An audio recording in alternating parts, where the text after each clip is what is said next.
A most következő videóban megjelenhetnek olyan könyvek is, amelyek az érvényben levő jogszabályok miatt kizárólag felnőtt olvasók számára ajánlottak. Zoltán Tamás vagyok, rengeteget olvasok és rengeteget beszélek, például most is. Hello und welcome! Nagyon köszönöm, hogy ma is itt vagy velem. Ott folytatjuk, ahol abba hagytuk a múlt héten, és ezt azért tudom pontosan, hogy hol hagytuk abba, mert a két felvétel között nagyjából 10 perc telt el, de nálad egy hét. Jó? Persze. Mutattam egy kupac könyvet, ami a Pagony kiadó karácsonyi megjelenéseit tartalmazza, és azt is elmondtam, hogy tervem van ezzel a kupaccal, mert nem maradnak nálam, és nagyon köszönöm a Pagony kiadónak, hogy segítenek abban, hogy valaki örüljön majd ott a karácsonyfa alatt. Van nekem egy ilyen picike kis ismerősöm, ilyen picike, 6 éves, és tudom, hogy nagy szükség lenne némi örömre ott a karácsonyfa alatt, vagy éppen Mikuláskor, és ebben most a Pagony kiadó segített nekem, mert annál nincsen jobb dolog szerintem, mint amikor a kicsi gyerek karácsonyfa alatt könyveket talál, vagy a Mikulás hoz neki könyveket.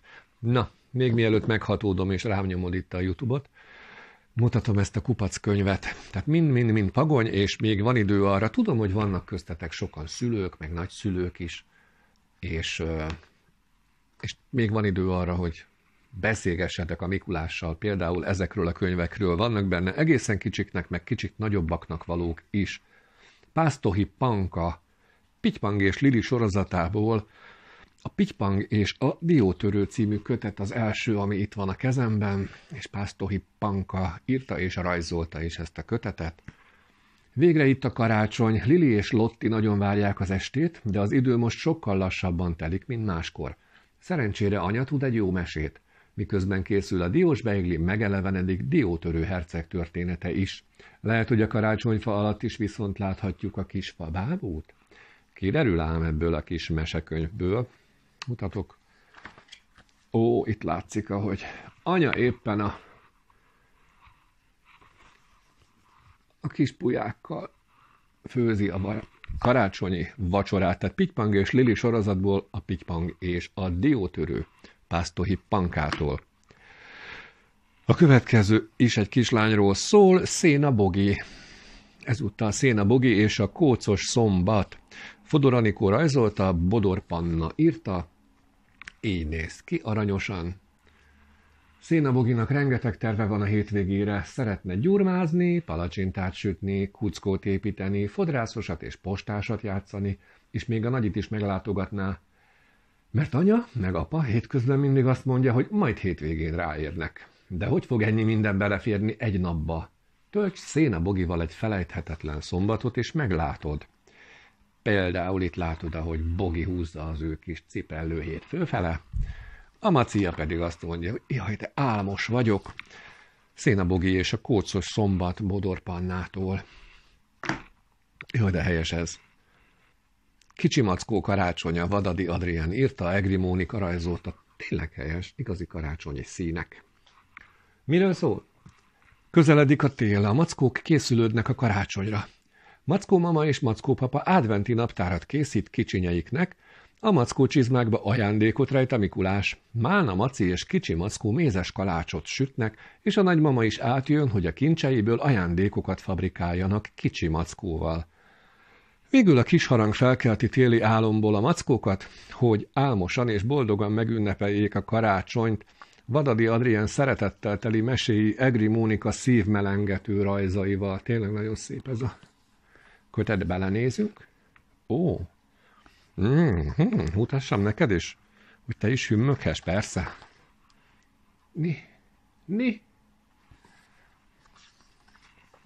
Ott van a teljes Mackó família. Kicsi Mackó karácsonya, Vadadi Adrián. Na, ami most jön, azt én is elolvasom még mielőtt továbbadom, mert talán beszéltem már róla, hogy az én legkedvencesebb színésznőm, az Oscar-díjas angol színésznőről van szó, Emma Thompsonról, aki írt már mesekönyvet. Neki köszönhetjük, például a film is készült belőle, a Nanny McPhee, a varázsdada, azt hiszem. És most írt egy újabb mesekönyvet, ami megjelent már magyarul is, fordította Réth Viktória, Emma Thompson és Axel Scheffler, a szerzők. Jim káprázatos karácsonya. Jim, az a kis blöki ott. Ez itt Jim. Jim múzeumi kutya. Gazdájával, a múzeum igazgatóval sétálgat naphosszat a múzeumban, és leveleket szállít ide-oda, munka után pedig olvasgat. Sajnos egyre rosszabbul lát. Egy nap, nem sokkal karácsony előtt Sir Henry feltalálja a nyomtatott, előre megírt karácsonyi üdvözlőlapot. Igen, ezt is fel kellett találnia valakinek. Jimmel küld belőle Viktória királynőnek, aki el van bűvölve a laptól, és Jimtől is. Jim pedig a palotában talál valamit, amiről nem is remélte, hogy létezik. Egy fél szemüveget. Az Oscar-díjas Emma Thompson zseniális és ízig-vérig angol meséjét Axel Scheffler angolosan humoros és édes rajzai díszítik. Mutatok, hogy mit írt Emma Thompson és mit rajzolt Axel Scheffler. Nicsak! Hát ezt ugye én is elolvasom. Nem gondolod, hogy nem. Tényleg jól néz ki. Jim káprázatos karácsonya Emma Thompsontól. Menjen a karácsonyfa alá! Van még karácsonyi kötetünk, Simonfalvi Ancsa, Ali király karácsonyi vacsorája, Agócs Iris rajzaival. Ali király birodalmában soha senki nem főz, mert tudják, hogy a legfinomabb fogásokat maga a király készíti, sőt van egy varázserejű merőkanala, aminek köszönhetően sosem fogy el az étel addig, amíg minden alattvaló jól nem lakik. Karácsony előtt azonban szörnyű dolog történik. Valaki ellopja a merőkanalat. A király két unokáján és királyi korgén áll, hogy megtalálják és hazahozzák.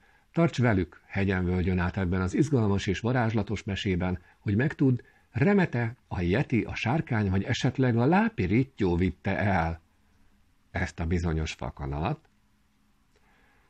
Merőkanalat? Annyira belemerültem itt a rajzba, hogy várjam egy kicsit. Szóval, hogy a lápirittyó követte el a gaztettet, és hogy sikerül-e a gyerekeknek megmenteni Ali király karácsonyi vacsoráját. Ezt is el kell olvasnom, nem bírom ki. Simonfalvi Ancsa, Ali király karácsonyi vacsorája. Akarok belőle illusztráció. Hát ott van egy nagyon szimpatikus királynő. Agócs Iris rajzait már ismerjük, hogy nagyon helyesek. Jó van. Elolvasom akkor is. És még megyünk tovább. Ezt ki írta? Ki a szerző? Medve és madár, a piknik és más mesék. Réth Viktória fordítása.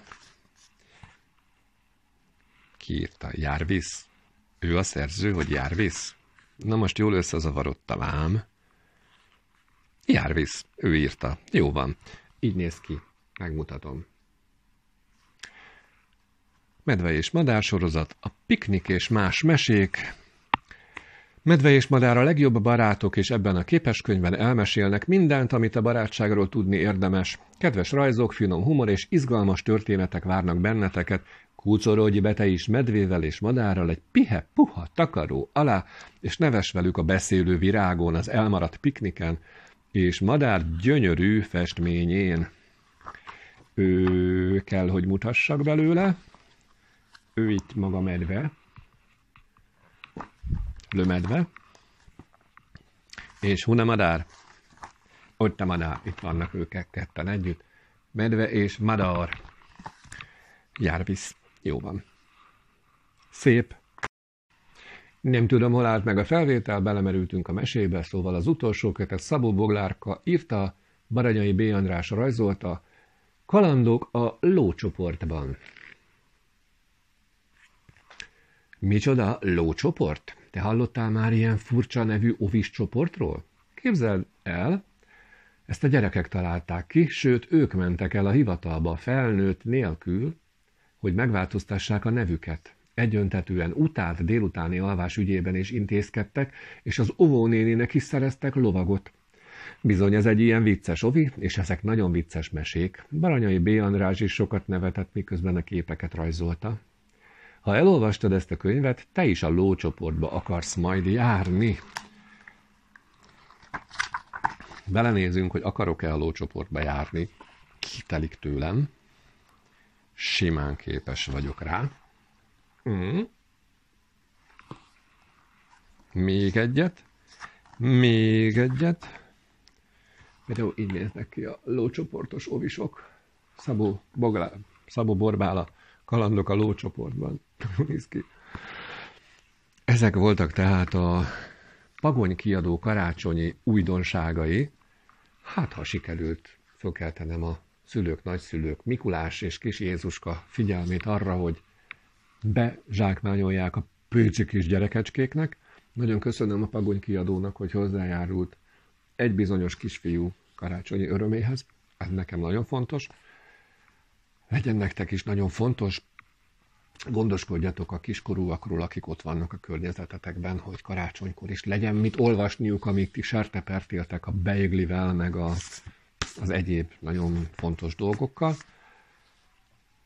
Hát, ha kaptál ettől ötletet, ennyi volt a pagonyos recenziós kupac most. Mindjárt jövök vissza, és mondom, tovább várjál. Második fejezet következik. Mit olvastam, hogy olvastam, miért olvastam című rovatunk, de előtte hadd csatolják már vissza erre az előző részre, amikor a mesekönyvekről volt szó. Miért vannak itt ilyen furi fények ma? Mindegy.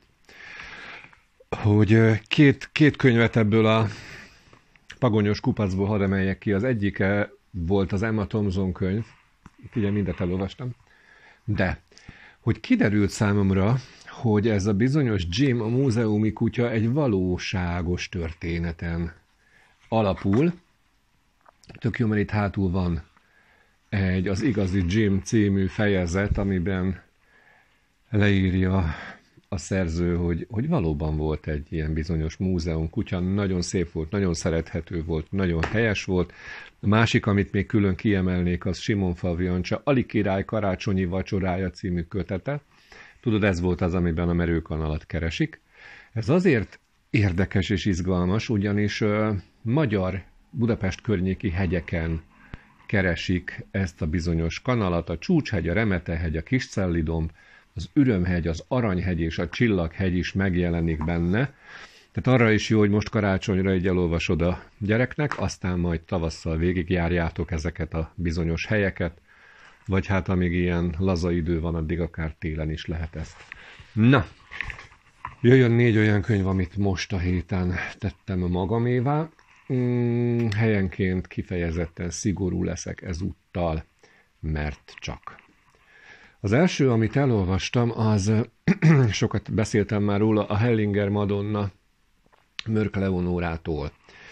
És a Hellinger nevet ugye a Hellinger módszerrel kapcsolatban is ismerjük, családállítás, szerintem ez mindenkinek mond valamit. Én kicsit tartottam attól, hogy ez a kötet majd, főként a könyvbemutató kapcsán, ahol a Karafiátorsi végig a családállításon rágózott, hogy erről szól majd. Nem, hála Istennek.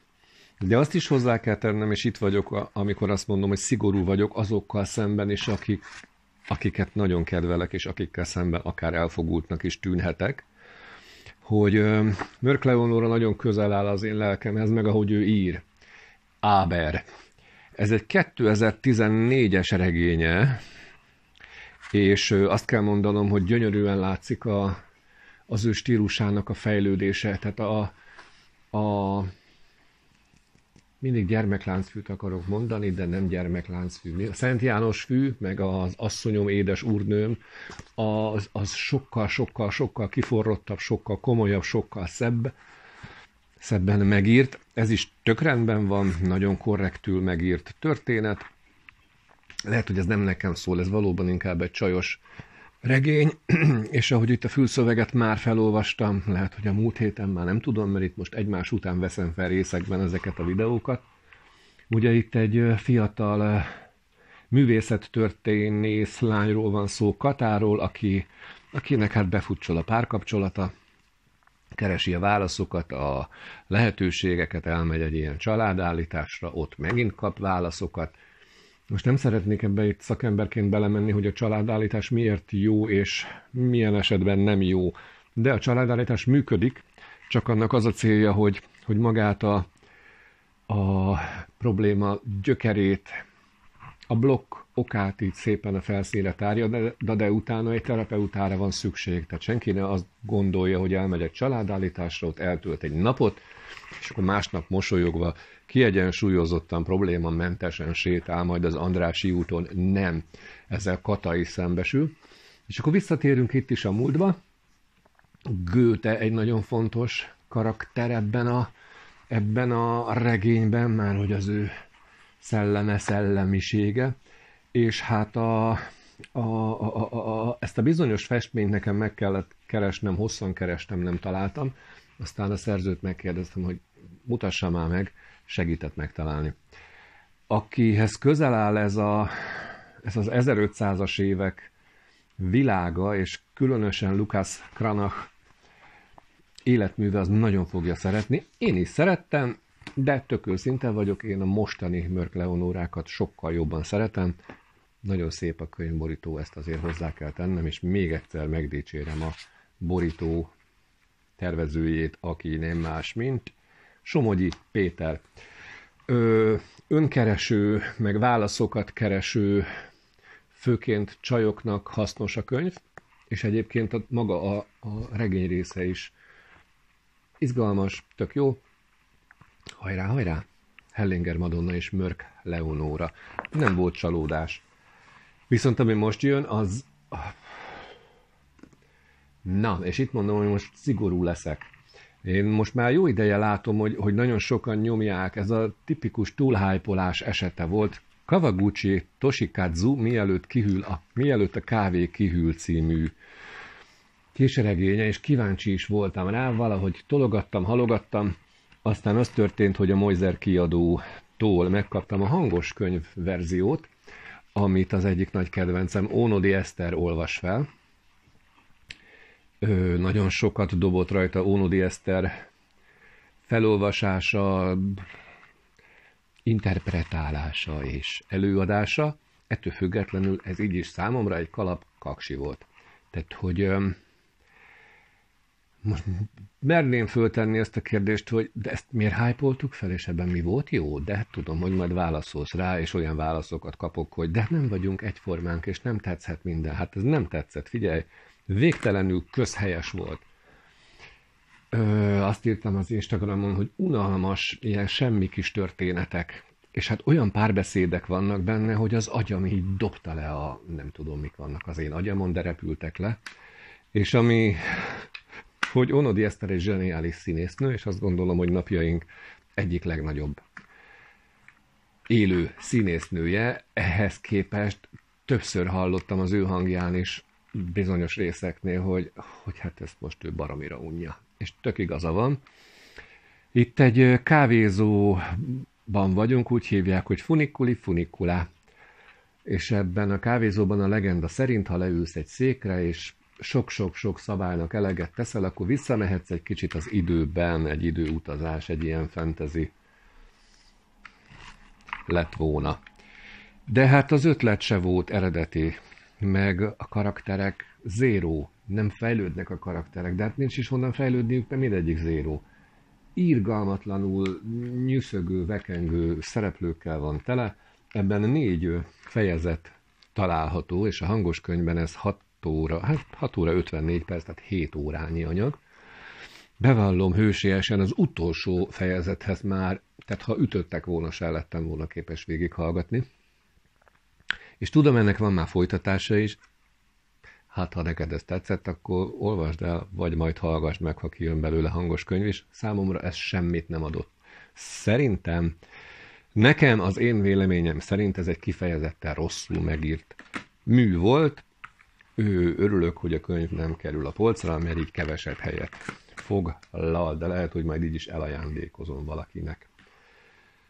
És még föl is háborodtam rajta, hogy tényleg? Tehát, hogy ez egy bestsellernek számító regény? Ja, Istenem. Mi jött a sorban? Noé Hawley és a Himnusz, ami az Agave kiadónak köszönhetően került hozzám, azzal az utasítással, vagy felkiáltással, Tamás, ez neked tetszeni fog. Valóban egyébként. Itt, amikor bemutattam a könyvet, annyit mondtam róla, hogy Noah Hawley az, aki írta a Fargo című film, mert hogy a forgatókönyvet. Azt nem tudom, hogy a forgatókönyvet ő írta, de az eredeti regényt ő írta. Na, kijöttem ebből a mondatból. És ezért haraptam rá. Nem csalódtam benne. Kemény történet. Ez tipikusan nekem nem tipikus, ez is egy ilyen hülyeség, amikor azt mondom, hogy ez egy pasi regény. Szerintem, még a felvétel is megállt, szóval szerintem ezt inkább a pasasok szeretik, mert mit tudom én. Itt azt már felolvastam a fülszövegből, hogy van egy bizonyos a klímakatasztrófa, amikor itt minden fölborul, meg minden káosz, és akkor gyerekek sorban, vagy kamaszok sorban lesznek öngyilkosok, és akkor mindenféle mémeket hagynak maguk után. Lekötött, egy pillanat volt, amikor azt mondtam, hogy kicsit sok, mert hogy túlírtnak gondoltam. Aztán rájöttem, hogy nem feltétlenül túlírt ez, meg nagyon korrekt volt. Egyedi stílusa van, egyedi hangneme van, meg tudott szólítani, tudtam drukkolni, tudtam azonosulni. A borító kifejezetten erős és kifejezetten jó. Ezt mondtam, hogy ez a magyar borító. Mit mondjak még róla? Kinek ajánlom? Én úgy 20-tól fölfelé tudom ajánlani. Vannak benne azért erős jelenetek, kemény jelenetek, de ez egy jó könyv, ennyit tudok mondani, meg szép is. Megy a polcra, mert jó. Noah Hawley és a Himnusz című kötetről volt szó. Hálás vagyok, hogy hagytam magam meggyőzni, hogy olvassam el. És akkor még egy volt a héten, ez pedig Kepes András Két macska voltam című kötete. És megint rájöttem, hogy én nagyon kedvelem Kepes Andrást. Biztos veled is van olyan, hogy egy szerzőt jobban kedvelsz emberként, vagy a személyiségét jobban kedveled, mint magát a műveit. Lehet, hogy velem is ez van tulajdonképpen, nem szégyellem ezt kimondani. Mert figyelj, ez egy rendkívül korrektül, tök jól megírt regény,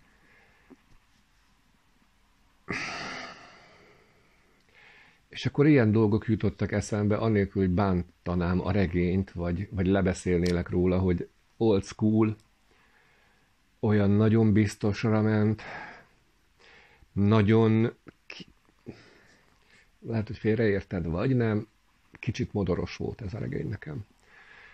Van egy krimiszál is benne, van egy családszál, van egy valóban, ahogy itt a fülszövegen Szabó T. Anna azt írja, hogy egyszerre kalandregény, felnövéstörténet, társadalomrajz és aparegény, egy magányos és esendő hőssel, aki nem adja fel, hogy az igazságát kiderítse. Valóban, de pont ettől, hogy minden kalandregény, felnövéstörténet, társadalomrajz, aparegény, krimi, minden ettől együtt, ettől én nagyon sokszor elvesztem ebben a regényben. Itt viszont én kimerem mondani, hogy ez nekem erősen túlírt volt. Vannak benne olyan körmondatok, amit hogy agyfrázt kaptam tőle, és most direkt a szép kifejezést használom inkább, vagy a szebb kifejezést, amikor kérdez valamit a főhős a pincértől. Semmi jelentősége nincs, és ekkora bekezdésben leírva, hogy nem, válaszolta a pincér, miközben fölemelte az üvegpoharat, és megtörölte, ha nem tudom, a rózsaszín törlőkendővel, és az ablakon át kitekintett a múzeumkörúton, a fák hulló faleveleire, és az elsuhanó villamosra. Most nem szó szerint erről van szó, de hogy ilyenek vannak benne, amitől én így, haladjunk már, mondja azt, hogy nem, meg aztán menjünk tovább, nem? És közben meg tudom, hogy lehet, hogy engem az idegesít a Kepesben, most már kiborulok kicsit, hogy olyan végtelenül nyugodt. Lehet, hogy az idegesít benne, mert irigylésre méltó. És ez a regény is olyan volt, hogy ez egy feszült regény lenne, és közben meg ilyen végtelenül nyugodt volt. És ettől függetlenül nem bajban lennék, ha pontoznom kellene mondjuk 0-tól 10-ig, mert az egyik felem azt mondaná, hogy 10 pont, a másik meg azt mondaná, hogy 6. Nem tudom hova tenni még ezt a regényt, lehet, hogy ennek csillapodnia kell bennem. És egyáltalán nem bánom, hogy elolvastam, és ajánlani is szeretném, mert egy nagyon tisztességgel megírt sztori, és ez ráadásul tanulságos is. Sokkal inkább tanulságos, mint mi volt ő? Mielőtt a kávé kihűl. Ez szól valamiről. Itt real emberek vannak. És szépen megírt, és átjön belőle a kepes stílusa. Lehet, hogy túlságosan is átjön belőle a kepes stílusa. És itt olvastam olyan kritikákat a könyvről, hogy ez a harmadik nagy regénye, hogy végre beérett. Igen. De ezt mindenhol írják, hogy ez kicsit túlírt lett. Azért jó, hogyha el tudom magam így ragadtatni egy könyvvel kapcsolatban, mert ez azt jelenti, hogy jelentett valamit számomra. Kepes András Két macska voltam című kötete, amellett gyönyörű, és mutattam már, hogy néz ki belül. Mutattam. Ezek kis új lenyomatok, ám. Mert hogy itt egy zsaruról van szó. Szóval tök jó volt, csak lettek bennem kérdőjelek, meg pontok, meg felkiáltójelek, meg kapcsolzárójelek, meg papucsorrán pamutbolyt, és nem bánom, hogy elolvastam, marad a polcomon. Ez egy olyan könyv, amit szerintem nagyon aljas vagyok. Megszoktad. Lehet, hogy ehhez nem vagyok még elég öreg. Tehát ezt lehet, hogy egy 10 év múlva újra olvasom, ha addig nem vere, hogy agyon valaki, mert megérdemelném még, amiket itt mondok. Ez egy újraolvasós könyv, ezt hálás vagyok érte, hogy elolvastam, mert tovább is van, mindjárt mondom. Várjál, most jönnek majd a következő adagok. Utolsó fejezete következik ennek a mai videónak. Jennifer Rose. Egyikünk meg fog halni, nem bírtam ki, elolvastam. Hát figyelj. Nagyon, nagyon csajos történet, de közben meg végtelenül tudtam rajta szórakozni. Egy kisvárosról szól, ez egy ilyen új gazdagok lakta környék, minden mű. Egy szépségszalon a regény központja, ahol Jenny a tulajdonos, ott van mellette kis a mindenes, mi az, kozmetikus, stb. És csupa olyan nő feleségek élnek vagy járnak ebbe a szépségszalomba, mindenük nő, műszempilla, műköröm, műhaj, műszáj, műorr, mű élet és műházasságok és műpárkapcsolatok, minden csak a pénzről és a rangról szól, és hát a címe azért gyanús lehet, egyikünk meg fog halni, ez a címe, és már úgy indul, hogy egy rendőr kihallgatja az egyik hölgyet, mert gyilkosság történt, és hát egészen a végéig nem derül ki, hogy ki az áldozat egyáltalán, aztán majd az is kiderül, hogy ki a gyilkos. Azoknak ajánlom, főként csajok fogják ezt szeretni, de szerintem a pasik is jól szórakoznak majd rajta. Azt tudni, hogyha ezt elolvasod, akkor garantáltan nem akarsz majd ilyen feleség lenni. Hát ilyen született feleség, mindegyik végtelenül rafkós, és hát ez a Buckhead nevű városka, amiről beszélünk, a végén majd rájössz, hogy az a könyv igazi tanulsága, hogy ne szarakodj a Buckheadi feleségekkel. Tényleg nagyon jól szórakoztam rajta. Még a krimi része is egészen jó, mert egy mesterien font pókhálóról van itt szó. Jennifer Rose jó megírta ezt. Végtelenül idegesítőek ezek a tyúkok, végtelenül. Úgy tulajdonképpen a felénél azt gondoltam, hogy hát egyikükért sem lenne kár. Tehát, hogy tulajdonképpen tök mindegy, hogy melyikük lesz áldozat, vagy lehet, hogy mindenki murdeljen meg. Nem mindenki murdál meg. Aztán lesz a végére még valaki, aki szimpatikus is ebből a kupacból, egyikünk meg fog halni. Szórakoztató, de azért izgalmas is egy kicsit, és tanulságos. Jó kis korrajz ez, mert vannak ilyen nők, hidd el nekem, és hát, ha itt feleségekről van szó, akkor sejtheted, hogy mindenkihez tartozik egy férj is, és őket is megismerjük majd ebben a regényben. 7, azt hiszem 7 nőről van szó. Egy igazi kis vasárnap délutáni, tök könnyű, szórakoztató, krimiszerű vagy thrillerszerű, de vicces regényről van szó. Még egyszer a címe Egyikünk meg fog halni. Jennifer Rose. Ennyi volt a mai videó, szerintem így is túl teljesítettem azt, amit szerettem volna, vagy akartam volna, vagy akartam. Köszönöm mára is a figyelmet, találkozunk hamarost. Szia!